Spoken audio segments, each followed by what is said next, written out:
আসসালামু আলাইকুম। Welcome back to my channel. দারুণ সুস্বাদু আর মজাদার একটি মাছের রেসিপি নিয়ে চলে এলাম। আজ রান্না করব শিং মাছ ভুনা। খুবই সহজ একটি রেসিপি আর খুবই অল্প সময়ের মধ্যে ঝটপট করে এই শিং মাছ ভুনাটা রান্না করে নেওয়া যায়। আর এটা সাদা ভাতের সাথে খেতে দারুণ মজার। শিং মাছ ভুনা রান্না করার জন্য আমি এখানে ৫ টা শিং মাছ নিয়েছি। আর আজকের এই শিং মাছটা আমি আস্তই রান্না করব।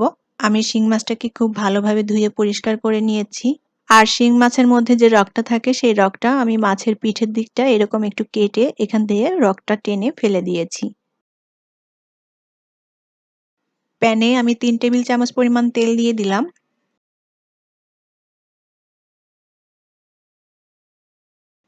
এখন এই তেলের মধ্যে দিয়ে দিব ১/২ কাপ পরিমাণ পেঁয়াজ বাটা। এবার পেঁয়াজটাকে একটু ভেজে নিতে হবে যেন এর কাঁচা গন্ধটা চলে যায়। আর এখানে পেঁয়াজ বাটার পরিবর্তে পেঁয়াজ কুচিও দেওয়া যাবে। পেঁয়াজটা একটু ভেজে নেওয়ার পর এখন এর মধ্যে দিয়ে দিব ১ চা চামচ পরিমাণ শুকনা মরিচ গুঁড়া, ১ চা চামচ পরিমাণ দিয়ে দিব ধনিয়া গুঁড়া, ১ চা চামচ জিরা গুঁড়া, ১/২ চা চামচের মতো হলুদ গুঁড়া দিয়ে দিলাম। স্বাদ মতো লবণ দিয়ে দিব। এবার মশলাটাকে খুব ভালোভাবে নেড়েচেড়ে একটু ভেজে নিতে হবে। আর আজকের এই শিং মাছ ভুনাতে আমি কিন্তু এখানে কোনো আদা রসুন দিব না। আদা রসুন ছাড়াই এই শিং মাছ ভুনাটা করব। আর এই পর্যায়ে যদি মাছের মধ্যে কেউ টমেটো দিতে চান তাহলে টমেটো পেস্ট করে দিতে পারেন বা ছোট ফালি করে কেটেও দিতে পারেন। টমেটো দিলেও এই শিং মাছ ভুনাটা খেতে খুবই ভালো লাগে। মশলাটা সামান্য একটু ভেজে নিয়ে এখন এর মধ্যে সামান্য পরিমাণ পানি দিয়ে দিব যাতে মশলাটা ভালোভাবে কষানো হয়। আর এই মশলাটা যত ভালো করে কষানো হবে মাছের স্বাদটাও কিন্তু ততই বাড়বে। আমি মশলাটা নেড়েচেড়ে খুব ভালোভাবে কষিয়ে নিয়েছি আর মশলা থেকে তেলটাও ছেড়ে দিয়েছে। এবার এর মধ্যে শিং মাছগুলো দিয়ে দিব। আমি এই শিং মাছের ভুনাটা কাঁচা মাছ দিয়ে রান্না করব। তারপরেও আপনারা যদি কেউ এই শিং মাছটা ভেজে নিতে চান তাহলে তেলে হালকা করে ভেজে নিতে পারেন। তবে শিং মাছটা ভাজার থেকে কাঁচা মাছ দিয়েই ভুনা করলে আমার কাছে বেশি ভালো লাগে। আমি এখানে আস্ত শিং মাছটাই ভুনা করছি। আপনারা যদি শিং মাছগুলো কেটে নিতে চান তাহলে ছোট টুকরো করে কেটে নিতে পারেন আপনাদের পছন্দ মতো।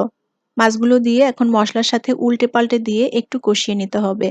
আর শিং মাছটা কিন্তু এমনিতেই একটু নরম, তাই নাড়ার সময় সাবধানে নাড়তে হবে যেন মাছটা ভেঙে না যায়। খুবই সহজ একটি মাছ ভুনার রেসিপি আর ঝটপট করে এই মাছটা রান্না করে নিতে পারেন। আর শিং মাছটা রান্না করতে কিন্তু খুব বেশি একটা সময় লাগে না। খুবই অল্প সময়ের মধ্যে এই মাছটা রান্না করা হয়ে যায়। আর এই মাছটা খুবই নরম, খেতেও ভীষণ সুস্বাদু, তাই সবাই পছন্দ করে খেতে। বিশেষ করে ছোট বাচ্চাদের জন্য শিং মাছটা খুবই ভালো। কাটা বাছাবাছির ঝামেলা তেমন একটা থাকে না।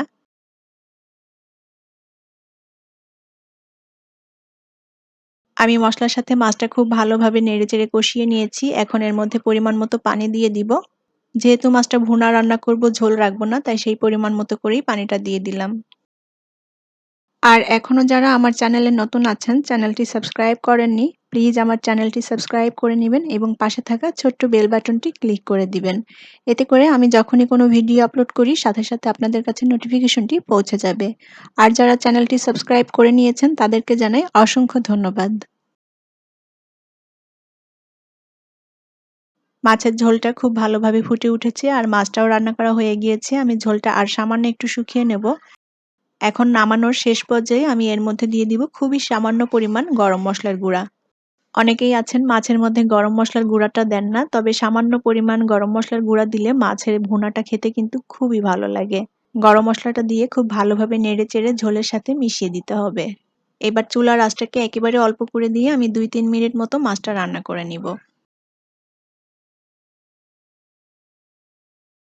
আমার শিং মাছের ভুনা রান্নাটা হয়ে গিয়েছে আর ঝোলটা আমি এরকম মাখো মাখো রেখেছি। এখন মাছটা চুলা থেকে নামিয়ে নিব। তৈরি হয়ে গেল দারুণ সুস্বাদু আর খুবই অল্প সময়ের মধ্যে মজাদার শিং মাছের ভুনা। গরম ভাতের সাথে এই শিং মাছ ভুনাটা খেতে অসাধারণ লাগে। আপনারাও বাসায় রেসিপিটি ট্রাই করবেন, আশা করছি আপনাদের কাছেও ভালো লাগবে। আর আমার রেসিপিগুলো যদি আপনাদের ভালো লেগে থাকে তাহলে অবশ্যই চ্যানেলটি সাবস্ক্রাইব করে আমার সাথেই থাকবেন। সবার সুস্থ ও নিরাপদ জীবন কামনা করি। ভালো থাকবেন সবাই। আজকের মতো বিদায় নিচ্ছি। আল্লাহ হাফেজ।